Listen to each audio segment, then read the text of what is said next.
dumating ang tatay ko sa munti kong inuupahang bahay. At nagtanong, bakit hindi ka na lang sa mansyon mo tumira anak? Bigla namang pumasok ang asawa ko mula sa labas. Sinigawan niya ang tatay ko. Ano? Mansyon? Ang bahay na yon ay pag-aari na ng nanay ko ngayon. Kung hindi ninyo matanggap, hihiwalayan ko ang anak ninyo ngayon din. Hindi alam ng asawa ko kung sino ang kinakaharap niya.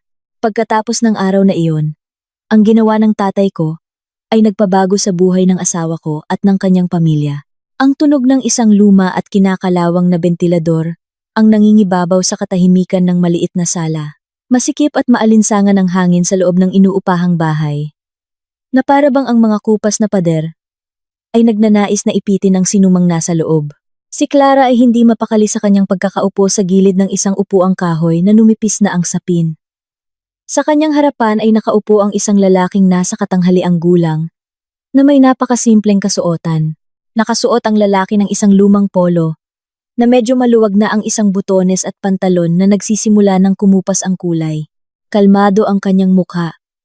Ngunit ang kanyang mga mata ay nagpapakita ng isang kapanatagan at kasabay nito, isang katatagan na mahirap ipaliwanag. Siya si Don Ricardo, ang ama ni Clara. Iginala ni Don Ricardo ang kanyang tingin sa buong silid. Tiningnan niya ang mga pader na natutuklap na ang pintura, ang sahig na may mga lamat sa ilang bahagi, at ang mga kagamitang kakarampot lamang. Walang bakas ng pandidiri sa kanyang tingin.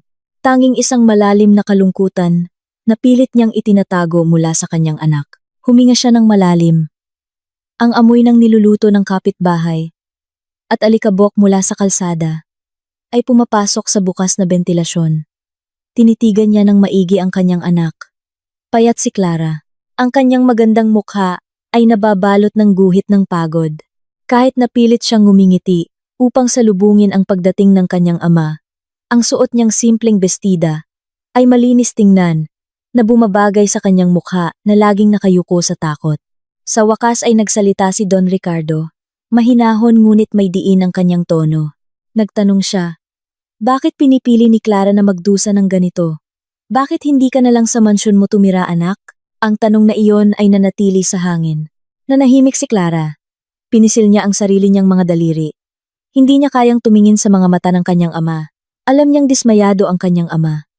Hindi dahil sa kahirapan ni Clara, kundi dahil hinahayaan ni Clara na yurakan ang kanyang pagkatao.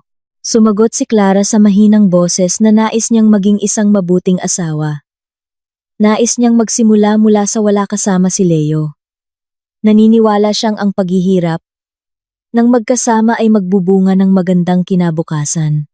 Ngunit alam ni Don Ricardo na hindi lamang ito simpleng paghihirap.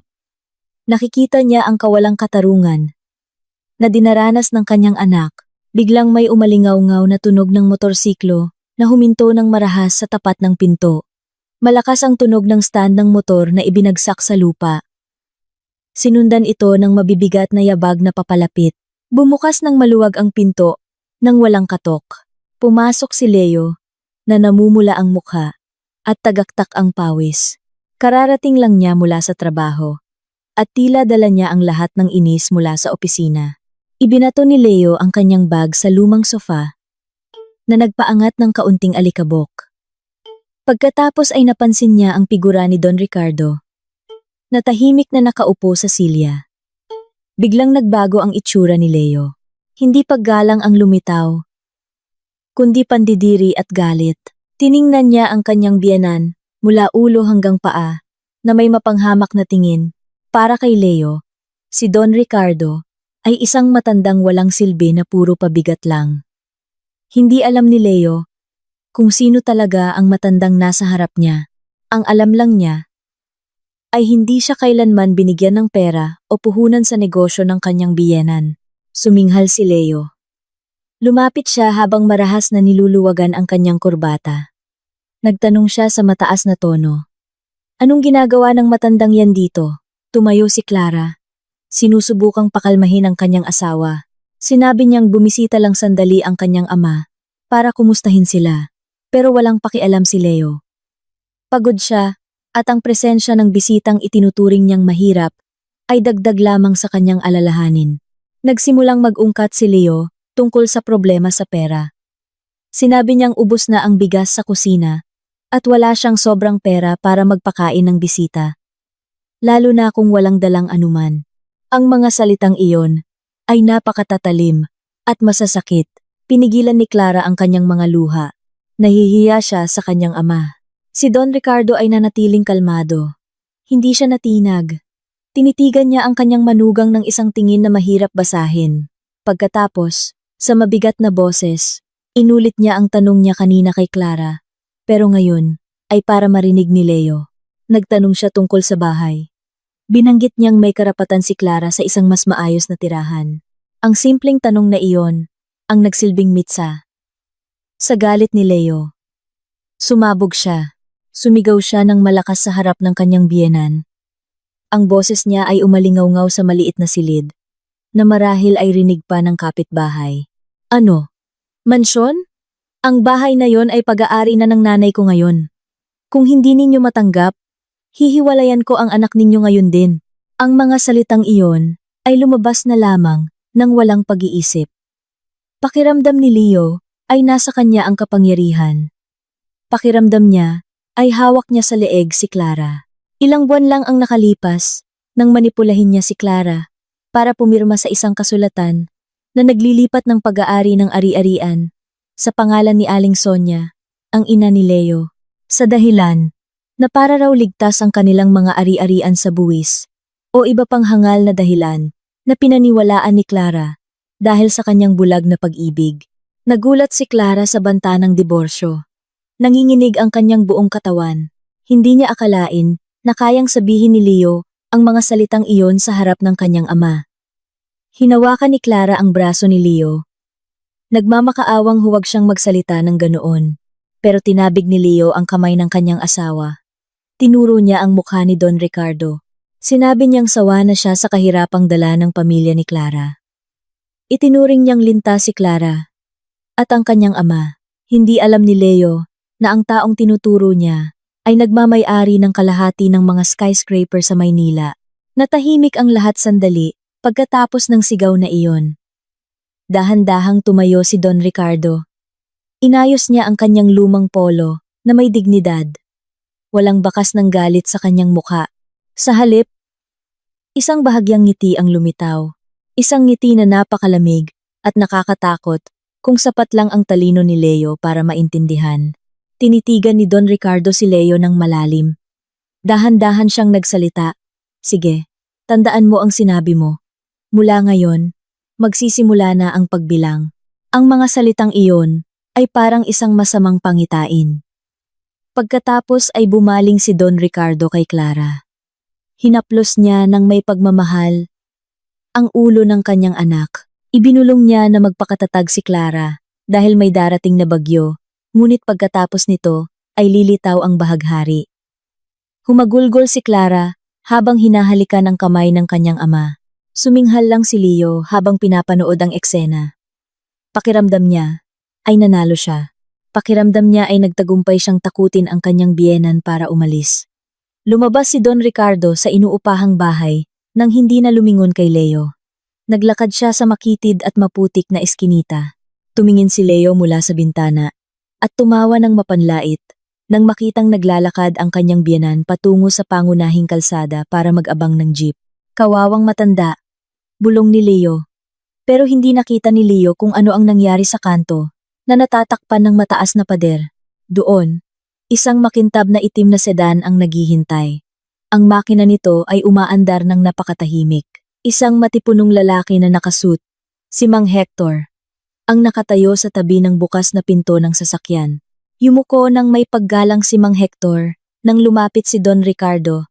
Pumasok si Don Ricardo sa marangyang sasakyan, iniwan ang init at alikabok ng kalsada. Sa loob ng malamig at mabangong sasakyan, biglang nag-iba ang ekspresyon ni Don Ricardo.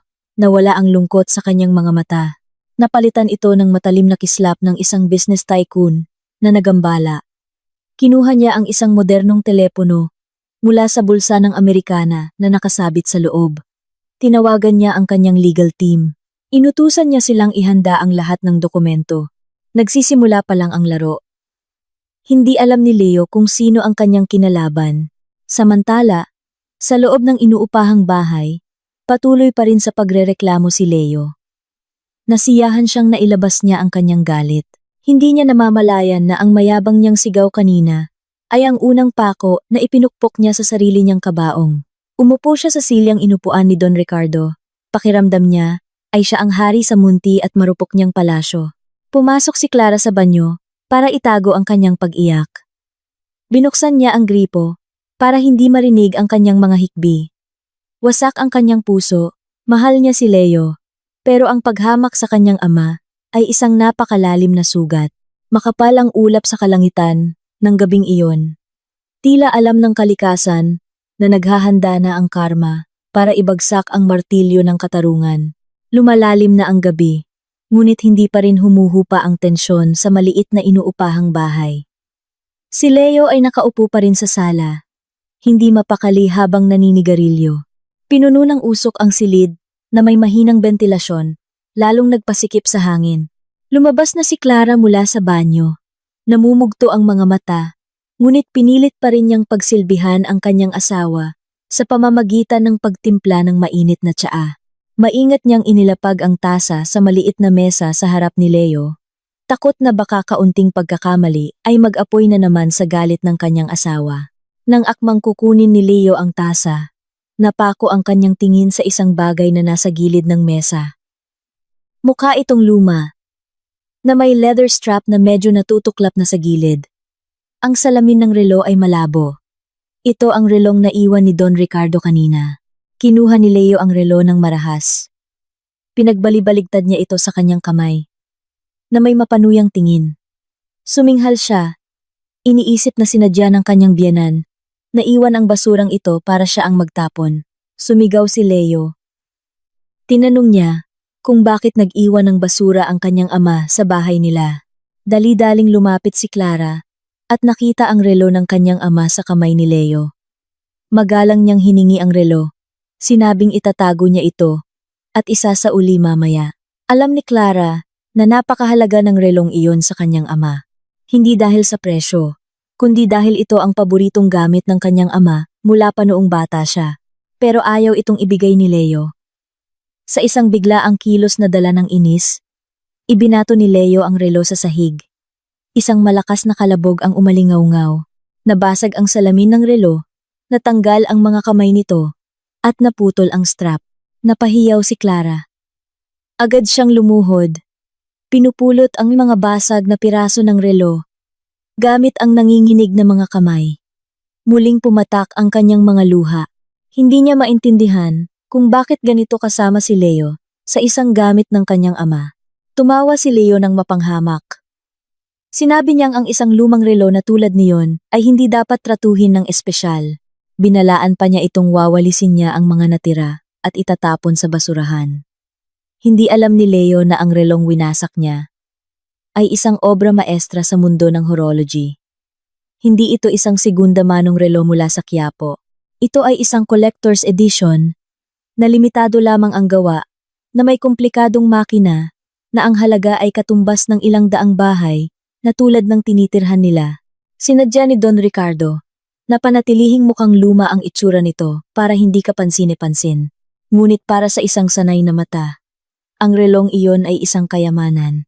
Hindi pa natatapos si Clara sa pagpulot ng mga piraso ng relo nang muling bumukas ang pinto. Ngayon, walang bati, walang katok. Isang babaeng nasa katanghaliang gulang na may magarbong kasuotan at nagkikislapang mga alahas na ginto ang pumasok ng mayabang. Siya si Aling Sonia, ang ina ni Leo. Ang kanyang mukha ay nababalutan ng makapal na kolorete na hindi kayang itago ang mga kunot ng puot. Tiningnan niya ang paligid ng inuupahang bahay na may pandidiri na para bang pumasok siya sa isang kulungan ng hayop. Agad na tumayo si Leo para salubungin ang kanyang ina. Ang mukha niyang kanina'y mabangis kay Clara ay naging maamo at masunurin. Hindi pinansin ni Aling Sonia si Clara na nakaluhod sa sahig.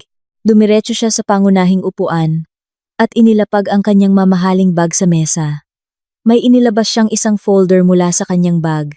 Sa matinis na boses na masakit sa tainga, ipinahayag ni Aling Sonia ang kanyang pakay. Dala niya ang titulo ng bahay. Hindi ang inuupahang bahay na ito, kundi ang mansyon na dapat ay para kay Clara. Ang bahay na binili gamit ang ipon ni Clara, ngunit ipinangalan kay Leo at pagkatapos ay inilipat sa pangalan ni Aling Sonia. Sinabi ni Aling Sonia, nang malakas na opisyal ng sa kanya ang bahay. Sinabi niyang ayaw niyang magkaroon ng manugang, na galing sa mahirap na pamilya, at walang modo tulad ni Clara. Inakusahan niya si Clara, napabigat lamang sa karera ni Leo. Sinulsulan ni Aling Sonia si Leo, na si Clara ay nagdadala ng malas. Si Leo, isang anak na walang sariling paninindigan, ay tumangulang sa bawat salita ng kanyang ina. Pagkatapos, ay nagbigay ng nakakagulat na utos si Aling Sonia. Inutusan niya si Leo na palayasin si Clara ngayong gabi rin. Ang dahilan ay katawa-tawa. Sinabi niyang ang upa sa bahay na ito ay binayaran din gamit ang pera ni Leo. Kaya walang karapatan si Clara na manatili kung wala siyang silbi. Nanlaki ang mga mata ni Clara. Tumayo siya para ipagtanggol ang sarili. Ipinaalala niya kay Leo na ang bayad sa upa ay kinuha mula sa natirang ipon ni Clara noong nakaraang buwan dahil naubos ang sahod ni Leo sa luho ng kanyang ina. Pero hindi umubra ang katotohanan kay Aling Sonia at Leo. Mas lalong sumigaw si Aling Sonia. Inakusahan si Clara na palaging nanunumbat at hindi bukal sa loob sa kanyang asawa. Tinawag niya si Clara na suwail na asawa. Si Leo, natakot sa kanyang ina, ay sumunod sa utos. Tinuro niya ang pinto at sinabihan si Clara na umalis. Sinabi niyang aasikasuhin niya ang papeles ng diborsyo sa lalong madaling panahon. Tinitigan ni Clara ang kanyang asawa na may di makapaniwalang tingin. 5 taon ng pagsasama. Lahat ng sakripisyo ay sinuklian ng pagpapalaya sa gitna ng gabi dahil lang sa sulsol ng kanyang ina. Hindi nagmakaawa si Clara. Alam niyang mas mahalaga ang kanyang dignidad kaysa lumuhod sa paanan ng mga taong sakim. Pumasok siya sa kwarto. Kinuha ang isang maliit na bag. Inilagay niya lamang ang ilang piraso ng damit at mahahalagang dokumento. Wala siyang dinalang kahit isang bagay na binili mula sa pera ni Leo. Na sa totoo lang ay halos wala naman. Lumabas si Clara sa kwarto na may matatag na mukha. Tinitigan niya si Aling Sonia at Leo ng salitan. Sinabi niya ng mahinahon ngunit may diin na aalis na siya. Sana raw ay maging masaya sila sa kanilang desisyon. Lumabas si Clara sa madilim na gabi. Ang kanina pang makulimlim na langit ay ibinuhos ang malakas na ulan. Naglakad si Clara ng walang payong. Binasa ng ulan ang kanyang katawan. Tinatago ang mga luhang dumadaloy sa kanyang pisngi. Naglakad siya palayo sa bahay na iyon. Palayo sa impyernong buhay na matagal niyang tiniis. Sa dulo ng kalye, huminto siya sa isang tahimik na hintuan ng bus. Gamit ang nanginginig at basang kamay, dinukot niya ang kanyang telepono at tinawagan ang isang numero na matagal na niyang hindi tinatawagan para humingi ng tulong. Samantala, sa loob ng bahay, nagtatawanan si Aling Sonia at Leo. Pakiramdam nila ay nagtapon sila ng basura. Muling umupo si Leo at napatingin sa mga piraso ng relo sa sahig na hindi pa nalilinis ni Clara. May isang bahagi sa likod ng relo na natanggal na nagpapakita ng isang maliit na ukit, isang serye ng numero, at isang brand na nakasulat ng napakaliit ngunit malinaw. Dahil sa kuryosidad, pinulot ni Leo ang maliit na piraso ng metal. Kinuha niya ang kanyang telepono at tinipa ang brand at serial number sa internet. Lumabas ang resulta ng paghahanap. Nanlaki ang mga mata ni Leo. Bumuka ang kanyang bibig. Nahulog ang sigarilyo mula sa kanyang labi. Sa screen ng telepono, ay nakita niya ang larawan ng isang relong kaparehong-kapareho ng kanyang winasak. Ang pamagat ng artikulo ay Pambihirang obra maestra. Nabenta sa subasta sa halagang daan-daang milyong piso. Binasa ni Leo ang presyo ng paulit-ulit. Napakaraming zero. Pakiramdam niya ay huminto ang daloy ng kanyang dugo. Ang kanyang puso ay kumabog. Nang napakabilis, tumingin siya sa sahig, sa mga piraso ng salamin, at makina ng relo na nagkalat. Nagpanik si Leo. Lumuhod siya, Sinusubukang buuin muli ang mga piraso gamit ang nanginginig na mga kamay. Malamig na pawis ang tumulo sa kanyang sentido. Nagtataka ang kanyang ina sa kanyang kilos. Anong nangyayari sa'yo? Tanong ni Aling Sonia. Hindi makasagot si Leo. Parang may bumara sa kanyang lalamunan. Kasasayang lang niya ng isang bagay na ang halaga ay kayang bilhin ang dangal ng buong angkan niya hanggang sa ikapitong salin lahi. Ang takot ay nagsimulang gumapang sa kanyang likuran. Kung ang biyenan niya ay may ganitong relo, sino talaga ang matandang mukhang gusgusin kanina? Ang tanong na iyon ay tumama sa ulo ni Leo, na parang martilyo.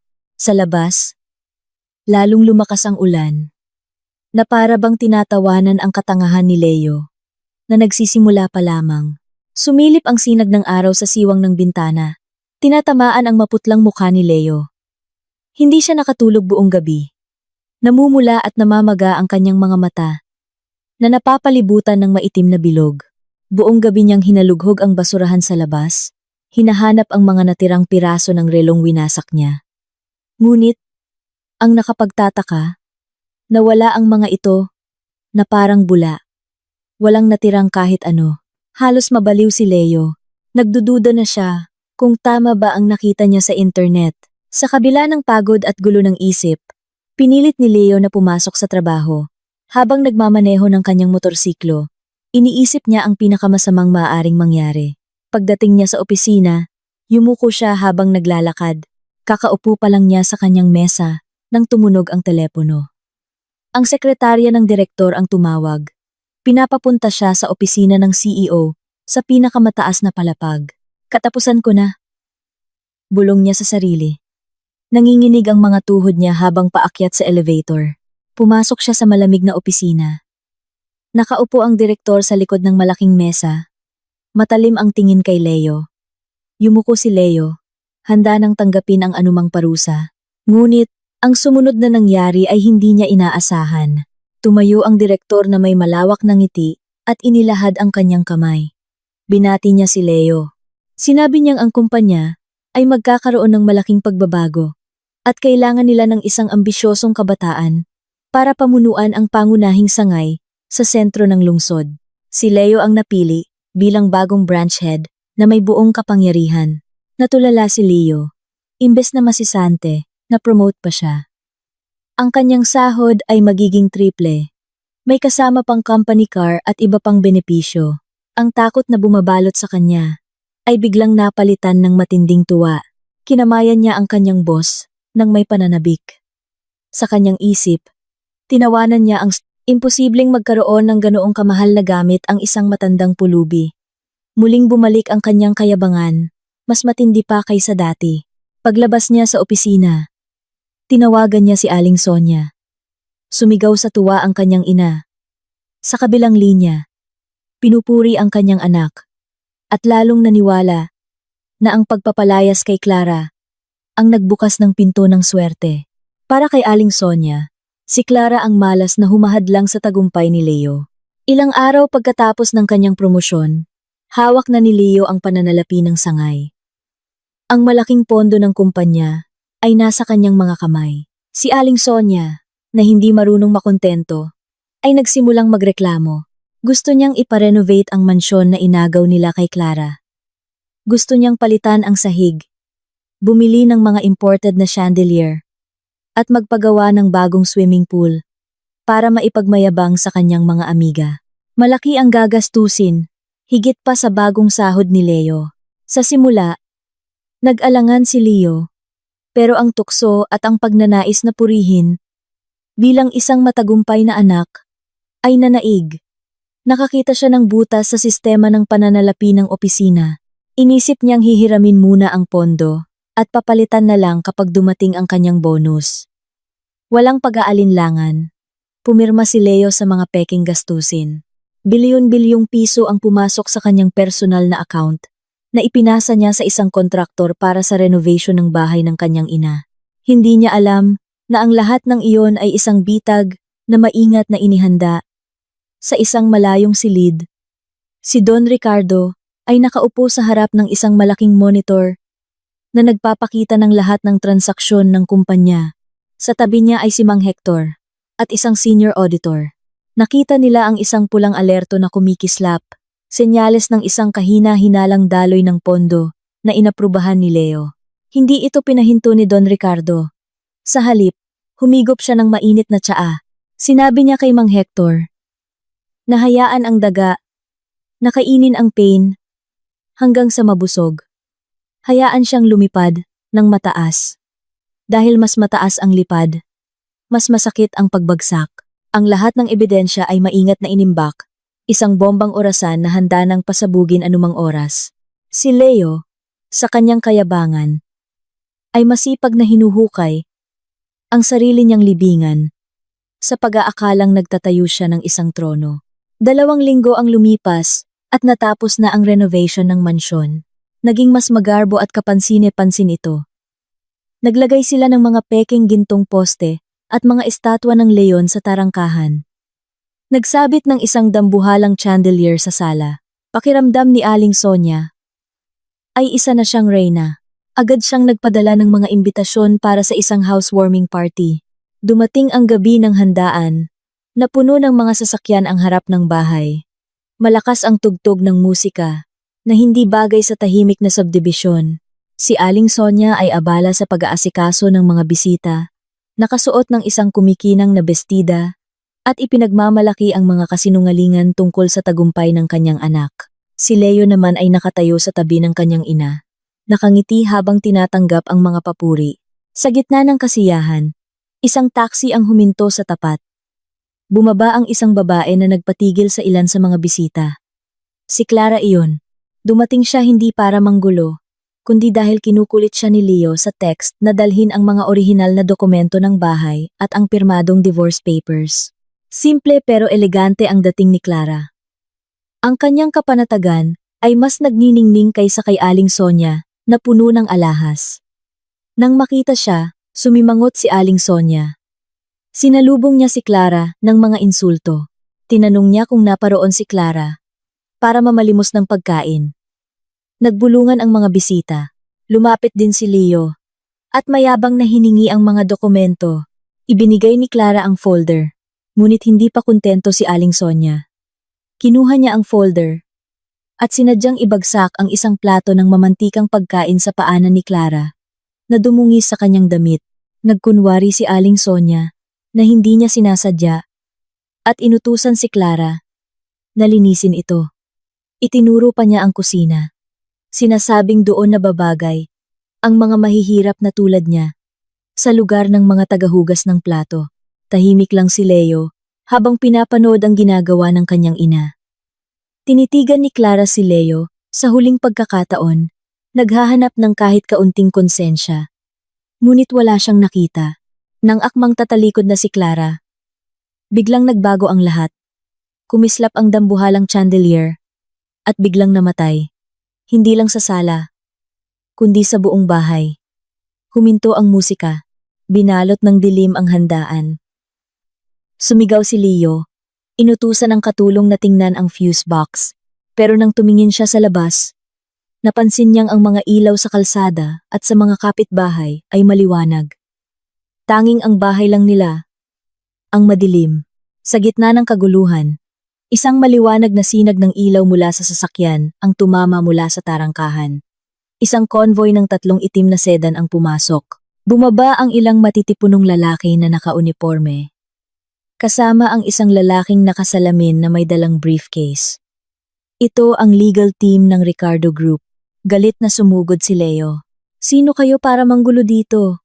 Sigaw niya. Ang abogado ay hindi natinag.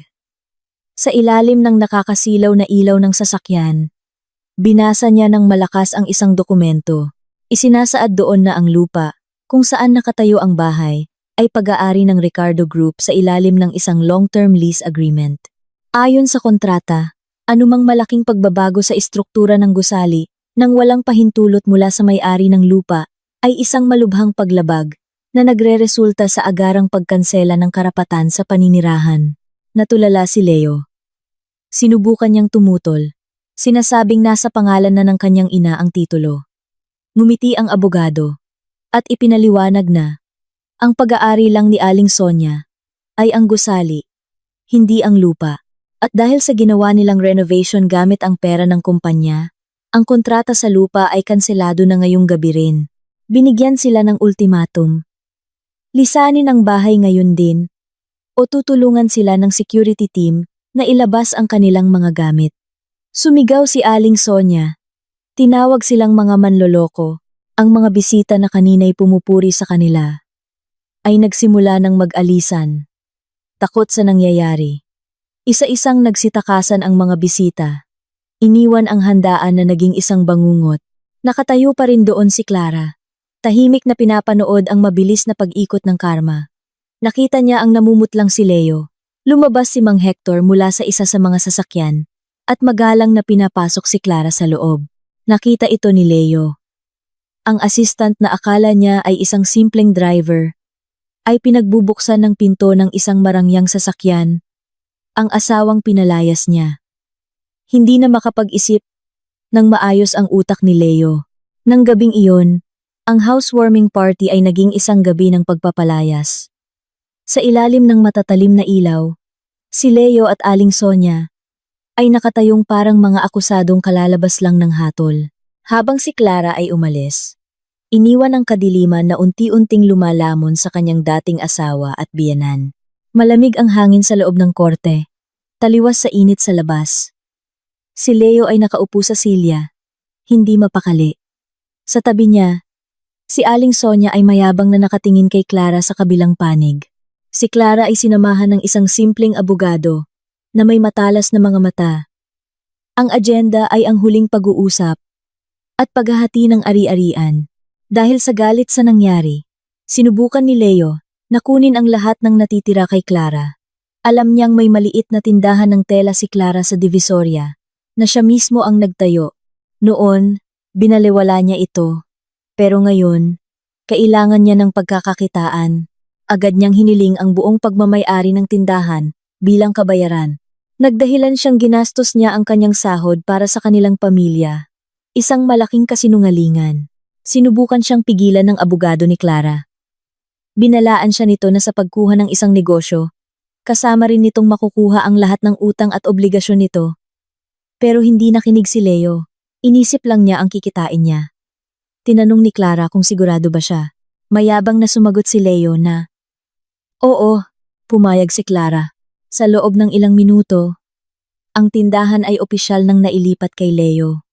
Lumabas sila ng korte, na may ngiti sa labi. Pakiramdam ay nanalo sila. Agad silang pumunta sa Divisoria para inspeksyonin ang kanilang bagong yaman. Pagdating nila, nakita nilang sarado ang tindahan.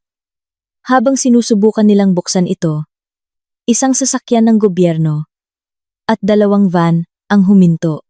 Bumaba ang ilang tauhan ng BIR at mga kolektor na may dalang makakapal na folder. "Kayo po ba si Ginoong Leo, ang bagong may-ari?" Tanong ng isang taga-BIR. Mayabang na tumango si Leo. Ngumiti ang tauhan at iniabot sa kanya ang isang makapal na sobre. Kasabay nito, iniabot ng mga kolektor ang isang tumpok ng mga overdue na invoice. Nanginginig na binuksan ni Leo ang sobre. Nanlaki ang kanyang mga mata sa mga numerong nakasulat. Ito ay isang notice mula sa BIR. Ang tindahan ay may 5 taong hindi nabayarang buwis. Kasama na ang mga penalty na umabot sa milyon-milyong piso. Bago pa siya makahinga, nagsalita ang mga kolektor. Ipinaliwanag nilang ang mga supply ng tela sa tindahan ay nasa ilalim ng isang espesyal na kasunduan na ginagarantiyahan ng isang third party. Ngayong nagbago na ang may-ari, ang garantiya ay wala ng bisa at lahat ng utang para sa mga stock sa bodega ay kailangang bayaran ngayon din. Nanghina ang mga tuhod ni Leo. Ngayon lang niya naintindihan, ang tindahan ay tumatakbo hindi dahil sa kita, kundi dahil sa lihim na tulong mula kay Don Ricardo na sumasalo sa lahat ng gastusin para matutong magnegosyo si Clara nang walang pressure. Ngayon, ang proteksyon na iyon ay tinanggal na. Si Leo ay nakatayo sa ilalim ng sikat ng araw. Hawak ang mga singil na mas malaki pa sa halaga ng kanyang buhay. Ang ari-ariang pinilit niyang kunin ay hindi pala ginto, kundi isang bombang sumabog sa kanyang mga kamay. Siya ay opisyal ng milyonaryo sa utang. Ang mga sumunod na araw ay naging bangungot para kay Leo.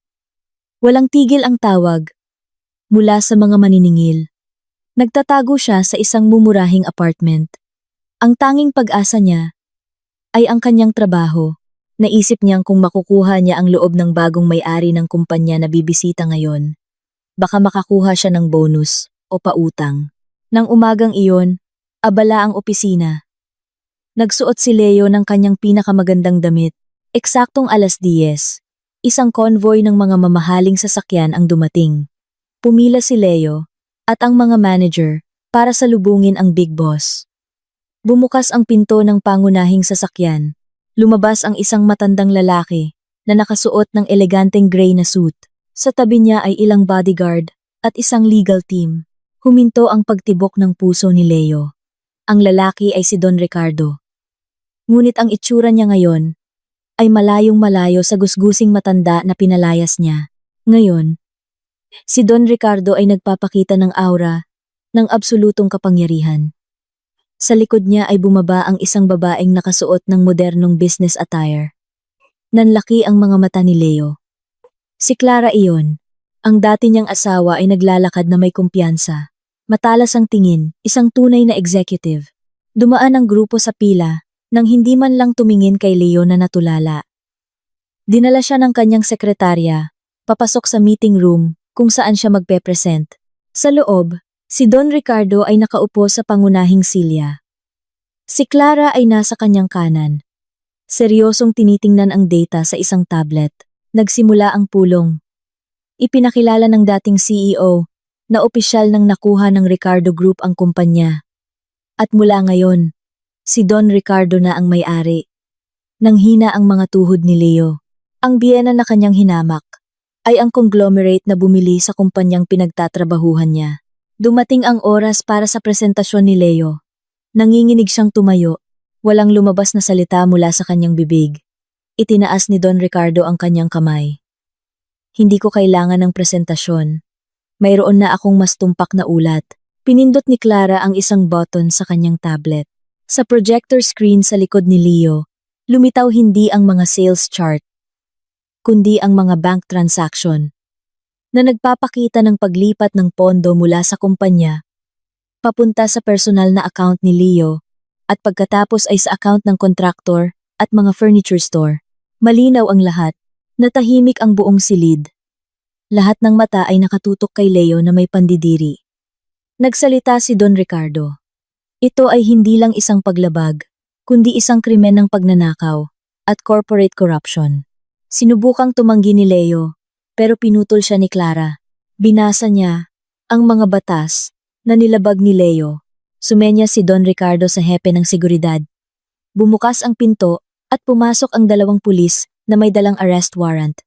Nagpanik si Leo. Humagulgol siya.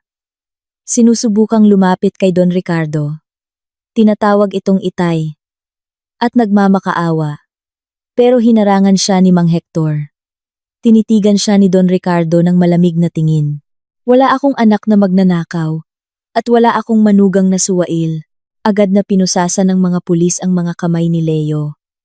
Kinaladkad siya palabas. Dinaanan ang kanyang mga katrabaho na nakatingin sa kanya ng may pang-aalipusta.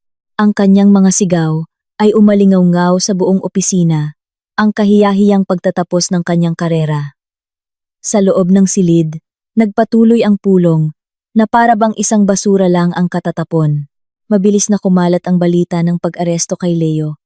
Nakarating ito kay Aling Sonia, ngunit ang reaksyon niya ay hindi inaasahan. Imbes na umiyak, mabilis na nag-isip ang kanyang utak kung paano ililigtas ang sarili. Alam niyang kung iimbestigahan ng pulisya ang daloy ng pera, madadamay siya. Dali-dali niyang kinuha ang isang maleta at inilagay ang lahat ng natitirang mahahalagang gamit.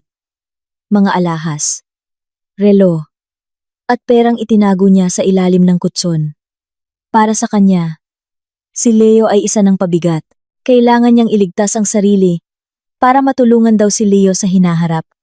Ngunit ang totoo, gusto niya lang tumakas. Tinawagan niya ang isang matagal ng kakilala, si Brenda, na kilala sa pagkakaroon ng mga koneksyon. Pumayag si Brenda. Natulungan siya. Binigyan niya si Aling Sonia ng tiket sa barko papunta sa kabilang isla. Mayroon lang isang pabor. Dalhin ang isang package na pasalubong para raw sa kamag-anak ni Brenda. Ito raw ay mga mamahaling herbal medicine. Bilang kapalit, sasagutin ni Brenda ang lahat ng gastos ni Aling Sonia. Pumayag agad si Aling Sonia na nasilaw sa pera. Nagkita sila sa isang coffee shop. Ibinigay ni Brenda ang tiket at isang mabigat na bag na binalot sa brown tape. Tinanggap ito ni Aling Sonia nang walang pagdududa. Pagkatapos, nagmadali siyang pumunta sa pier. Maingay at magulo sa pier. Ang init ay may halong amoy ng dagat at usok. Mayabang na naglakad si Aling Sonia. Binabangga ang mga taong humaharang sa kanya. Nandidiri siya sa mga kargador at tindero. Maigpit niyang yakap ang kanyang handbag na naglalaman ng kanyang mga alahas. Ang kanyang pagiging kapansin-pansin ang naging dahilan ng kanyang kapahamakan. Habang nakapila, may nagbagsak ng mga kahon sa kanyang harapan. Naagaw ang kanyang atensyon. Sa isang iglap, naramdaman niya ang isang malakas na hila sa kanyang balikat. Ang kanyang handbag ay tinangay ng isang payat na lalaki na mabilis na tumakbo sa gitna ng mga tao. Sumigaw si Aling Sonia ng malakas. "Snatcher! Magnanakaw! Tulong!" Sinubukan niyang habulin, pero nahirapan siya dahil sa dala niyang maleta at ang package ni Brenda. Nadapa siya sa maruming semento. Lumapit ang mga security guard at pulis, hindi para habulin ang snatcher na nawala na, kundi para pakalmahin ang sitwasyon. Umiiyak na isinalaysay ni Aling Sonia sa pulisya ang nangyari. Dinala siya sa security office para sa formal na ulat. Bilang parte ng proseso, hiniling ng mga pulis na buksan niya ang lahat ng kanyang dala. Ayaw niya noong una, pero napilitan din. Binuksan niya ang kanyang maleta. Pagkatapos ay itinuro ng pulis ang bag na binalot sa tape. "Ano po ang laman niyan?" tanong ng pulis. Kumpiyansang sumagot si Aling Sonia na mga herbal medicine lang iyon. Nagduda ang pulis at binuksan ito. Nang mabuksan ang pakete, nagbago ang mukha ng mga pulis. Sa loob ay hindi mga bote ng gamot, kundi mga pakete ng puting pulbos at libu-libong tableta na nakabalot sa plastik. Ito ay iligal na droga sa napakaraming bilang. Nanlaki ang mga mata ni Aling Sonia. Namutla siya. Umiling siya ng paulit-ulit, sinasabing hindi iyon sa kanya. Kay Brenda daw iyon, at na-frame up lang siya. Pero walang pakialam ang pulis. Ang ebidensya ay nasa kanyang kamay. Tinawagan nila ang numero ni Brenda, pero hindi na ito matawagan. Si Brenda ay isang peking pangalan lang ng isang sindikato na naghahanap ng isang tangang courier na isasakripisyo. At si Aling Sonia, sa kanyang kasakiman, ang perpektong biktima. Sa isang iglap, ang status ni Aling Sonia ay nagbago mula biktima ng snatcher tungo sa suspect sa pagiging isang big-time drug trafficker. Agad siyang pinusasan. Nagpumiglas siya. Sumisigaw. Tinatawag ang pangalan ni Leo. Kahit ang pangalan ni Clara. Para tulungan siya. Ang karma ay dumating. Sa pinakamalupit na paraan. Sa interrogation room, hinimatay si Aling Sonia. Hindi na kinaya ang bigat ng pagkawasak na siya mismo ang lumikha. 3 taon na ang lumipas. Ang buhay ni Leo sa kulungan ay isang impyerno. Siya ay nasa isang masikip na selda, kasama ang iba't ibang kriminal. Wala nang malambot na kama o masarap na pagkain. Ang dating mayabang na boss ay naging utusan ng mga siga sa selda. Binubugbog siya kapag tumatanggi. Payat na ang kanyang katawan, puno ng pasa at galis. Gabi-gabi, umiiyak siya ng tahimik. Umaasa pa rin siyang ililigtas siya ng kanyang ina. Hindi niya alam na ang kanyang ina ay nasa kulungan din ng mga babae sa ibang lungsod na may mas mabigat na kaso. Sa kanyang isip, si Clara pa rin ang may kasalanan ng lahat. Isang tanghali, habang nasa kantina ng kulungan, nanonood sila ng balita sa isang lumang TV. Biglang narinig ni Leo ang isang pamilyar na pangalan, Ricardo Group. Tumingin siya sa TV. Nakasulat sa screen ang balita. Nag-iisang anak na babae ng conglomerate na si Don Ricardo, Clara Ricardo, Nanguna sa malawakang proyekto ng pabahay. Para sa mahihirap, huminto ang pagtibok ng puso ni Leo.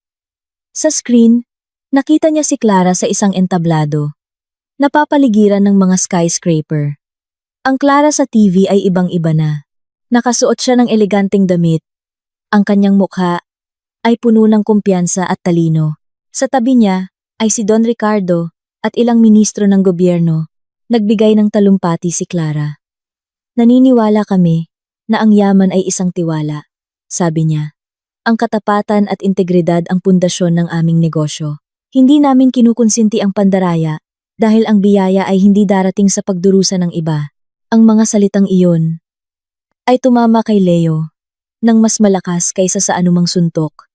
Hindi siya kumukurap. Nahulog ang kanin mula sa kanyang bibig. Nag-flashback sa kanyang isip ang lahat. Ang pagiging simple ni Clara, ang hindi nito pagrereklamo, ang pagiging matalino nito sa negosyo, at ang pinakamasakit, naaalala niya, ang pagdating ni Don Ricardo, ang mga gusgusing damit. Ang simpleng tanong, bakit hindi ka na lang sa mansyon mo tumira, anak? Hindi pala iyon isang tanong ng isang ulyanin. Totoo pala ang lahat, ang babaeng nasa TV, na kinakamayan ng mga opisyal, na pinupuri bilang isa sa pinakamaimpluwensyang negosyante, ay ang parehong babae na inutusan niyang maghugas ng plato sa sahig. Ang babaeng hiniwalayan niya para sa kayamanan at ego ng kanyang ina. Nagsimulang manginig si Leo. Bigla siyang sumigaw sa gitna ng kantina. Asawa ko yan! Asawa ko yan! Sigaw niya habang tinuturo ang TV.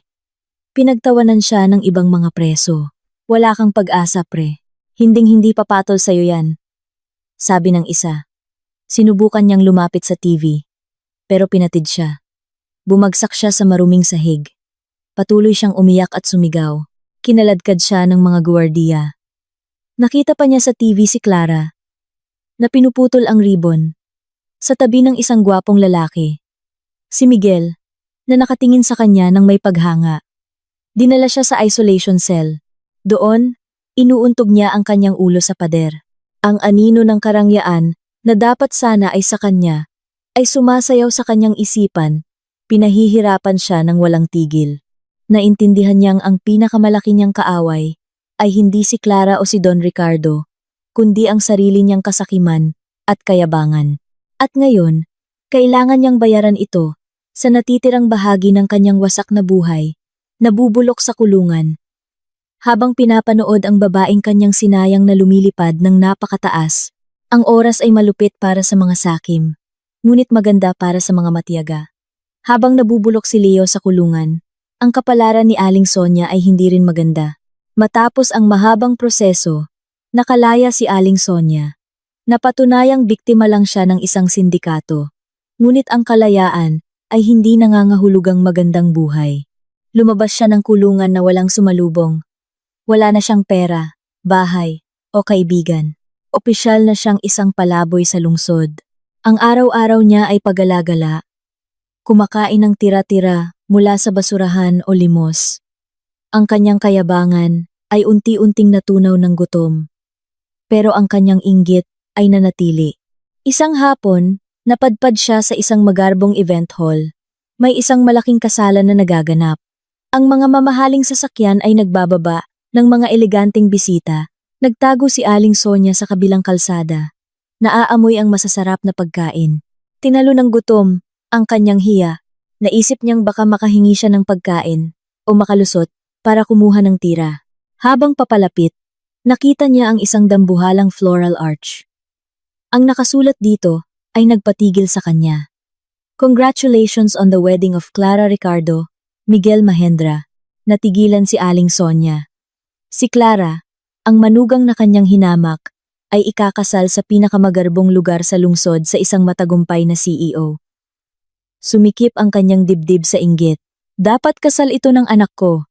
Dapat ako ang nakatayo dyan bilang biyenan ng isang milyonarya. Sigaw ng kanyang isip. Sa kabaliwan, sinubukan niyang pumasok sa reception. Agad siyang hinarang ng dalawang malalaking security guard. Ang mabahong amoy niya ay nagpatakip ng ilong sa mga bisita. Hindi po kayo pwedeng pumasok. Nagalit si Aling Sonia. Hindi ninyo ako kilala? Biyenan ako ng bride. Biyenan ako ni Clara. Tawagin ninyo siya. Ang sigaw niya ay nakaagaw ng pansin. Ang gulo ay umabot hanggang sa loob. Biglang natahimik ang lahat. Lumabas mula sa loob si Don Ricardo. Nakasuot ng eleganteng tuxedo. Nang makita si Don Ricardo, biglang nanliit si Aling Sonia. Ang matandang hinamak niya noon ay nakatingin sa kanya. Na parang isang insekto. Nanginginig siya. Anong gulo ito sa masayang araw ng anak ko? Mahinahong tanong ni Don Ricardo. Pilit nang ngumiti si Aling Sonia. Ginoo. Don Ricardo. Ako po ito. Si Sonia, ina ni Leo. Gusto ko lang pong bumati at hindi pa po ako kumakain ng 2 araw. Ganoon ba? Sabi ni Don Ricardo. Ang nakaraan. Kung saan hinamak mo ang anak ko. Kung saan pinapulot mo siya ng pagkain sa sahig. Namutla si Aling Sonia. Hector! Tawag ni Don Ricardo. Gutom ang bisitang ito. Bigyan mo siya ng pagkain na nararapat sa kanya. Ayon sa ibinigay niya noon sa anak ko. Umalis si Mang Hector at bumalik na may dalang isang styrofoam box. Hindi ito bagong pagkain. Ito ang tira-tirang pagkain ng security guard. May buto ng manok at malamig na kanin. Inabot ito ni Mang Hector. Tinitigan ni Aling Sonia ang tira-tirang pagkain. Tumulo ang kanyang mga luha. Hinamak siya sa harap ng daan-daang tao. Tinrato ng eksakto kung paano niya tinrato si Clara. Dalhin ninyo siya palayo. Utos ni Don Ricardo. Kinaladkad ng mga guard si Aling Sonia papalayo. Sa ilalim ng isang madilim na poste. Naupo siya. Hawak ang kahon ng pagkain. Dahil sa matinding gutom, wala siyang pagpipilian. Habang humahagulgol, sinimulan niyang kainin ang tira-tirang pagkain. Bawat subo ay parang paglunok ng tinik. Sa di kalayuan, naririnig niya ang masayang palakpakan at musika mula sa loob ng gusali, senyales ng kaligayahan ni Clara na nasa tuktok ng tagumpay, habang siya ay nasa ilalim ng balon ng kahihiyan, na siya mismo ang humukay. 5 taon ang lumipas. Bumukas ang tarangkahan ng kulungan. Lumabas si Leo. Unang beses na nakalanghap ng malayang hangin. Ngunit hindi ito masarap. Payat na siya, medyo kuba, at maputi na ang buhok. Wala siyang ibang dala, kundi isang plastic bag na may 2 pirasong damit. Nalaman niyang ang kanyang ina ay namatay na sa lansangan 1 taon na ang nakalipas. Siya ay nag-iisa na sa mundo. Sinubukan niyang magsimulang muli. Pero dahil sa kanyang criminal record, walang tumatanggap sa kanya sa trabaho. Nabuhay siya sa pag-angalakal ng basura at limos. Ang kanyang kayabangan ay naging alabok na. Isang araw, isang lalaki ang nag-alok sa kanya ng trabaho. Hardinero at tagalinis ng pool sa isang malaking bahay. Walang maraming tanong. Tinanggap niya agad ito. Dinala siya sa isang eksklusibong subdibisyon. Ang bahay ay hindi basta bahay, kundi isang palasyo na napapalibutan ng malawak na hardin. Ang trabaho ni Leo ay magwalis, magputol ng damo, at maglinis ng pool. Naging masipag siya. Ayaw niyang mawala ang pagkakataong ito. Hindi niya kilala kung sino ang may-ari. At wala siyang pakialam. Isang hapon, habang nililinis niya ang pool sa likod bahay, isang mamahaling sasakyan ang dumating. Nagtago si Leo para hindi makita ng kanyang amo. Ngunit narinig niya ang masayang tawanan ng mga bata. Lolo! Si Lolo nasa terrace! Sigaw ng isang bata. Sumilip si Leo. Mula sa isang limusin, bumaba ang isang gwapong lalaki. Si Miguel. Pinagbuksan niya ng pinto ang isang eleganteng babae. Ang babae ay nakasuot ng magandang bestida. Ang kanyang mukha ay puno ng kaligayahan. Huminto ang pagtibok ng puso ni Leo. Nahulog ang walis mula sa kanyang kamay. Ang babae ay si Clara. Mas maganda pa siya kaysa dati. Kasama niya ang 2 maliliit na anak. Isang lalaki at isang babae. Na masayang tumakbo papunta sa terrace, kung saan naghihintay si Don Ricardo. Niyayakap ang kanyang mga apo. Clara? Bulong ni Leo. Narinig ni Miguel ang pagbagsak ng walis at tumingin sa direksyon ni Leo. May ibinulong siya kay Clara. Dahan-dahang lumingon si Clara. Nagtama ang kanilang mga mata. Inaasahan ni Leo na magagalit si Clara o kahit magpakita ng puot. Pero ang nangyari ay mas masakit pa. Tinitigan siya ni Clara ng walang emosyon, walang galit, walang sama ng loob, pero wala ring pagkilala. Ang tingin niya ay blanco, na para bang si Leo ay isang piraso lang ng muebles sa hardin. Ngumiti lang siya ng bahagya, tulad ng isang amo sa isang hindi kilalang katulong, at tumalikod. Pumasok siya sa loob ng kanyang mainit at masayang tahanan. Iniwan si Leo na natigilan sa gilid ng pool. Ang kilos na iyon ang tuluyang dumurog kay Leo. Naintindihan niyang para kay Clara, siya ay wala na. Hindi na siya karapat-dapat kahit sa kanyang galit. Dahil para kamuhian ng isang tao, kailangan mo siyang alalahanin. Si Clara ay tuluyan ng binura si Leo sa kanyang alaala. Habang umiiyak si Leo, nilapitan siya ni Don Ricardo. "Kamusta ang trabaho mo, Leo? Sapat ba ang sahod?" Tanong niya. Sa mahinang boses, lumuhod si Leo. Hinalikan niya ang mga paa ni Don Ricardo, humahagulgol. "Itay, patawarin ninyo ako. Nagkamali ako. Nagsisisi po ako." Hindi inalis ni Don Ricardo ang kanyang paa. "Huwag mo akong tawaging itay. Itinapon mo na, ang karapatang iyan, 5 taon na ang nakalipas. Alam mo ba kung bakit ka nakapagtrabaho dito? Ang agency na kumuha sa iyo ay pag-aari ng kumpanya ko. Ako ang nag-utos. Nakunin ka." Tumingala si Leo. "Bakit po? Bakit hindi ninyo na lang ako hinayaang mamatay sa lansangan?" Yumuko si Don Ricardo. "Dahil ang kamatayan ay napakadaling parusa, Leo. Ang pinakamagandang parusa para sa isang taong hindi marunong magpasalamat ay hindi ang kulungan, kundi ang pagsisisi." Itinuro niya ang malaking bintana. Sa loob, nakikita ang masayang pamilya ni Clara. "Gusto kong magtrabaho ka dito habang buhay. Hindi kita sisisantihin. Bibigyan kita ng pagkain at tirahan. Pero bilang kapalit, araw-araw, bawat umaga, bawat hapon, kailangan mong makita ang tanawing iyan." Sabi ni Don Ricardo, "Kailangan mong makita ang babaeng sinayang mo, na ngayon ay tinatratong reyna ng isang lalaking mas mabuti sa'yo. Kailangan mong makita ang mga anak, na dapat sanay sa'yo, na tinatawag na itay, ang ibang lalaki. Tikman mo ang pagsisising iyan bawat segundo hanggang sa katapusan ng iyong buhay."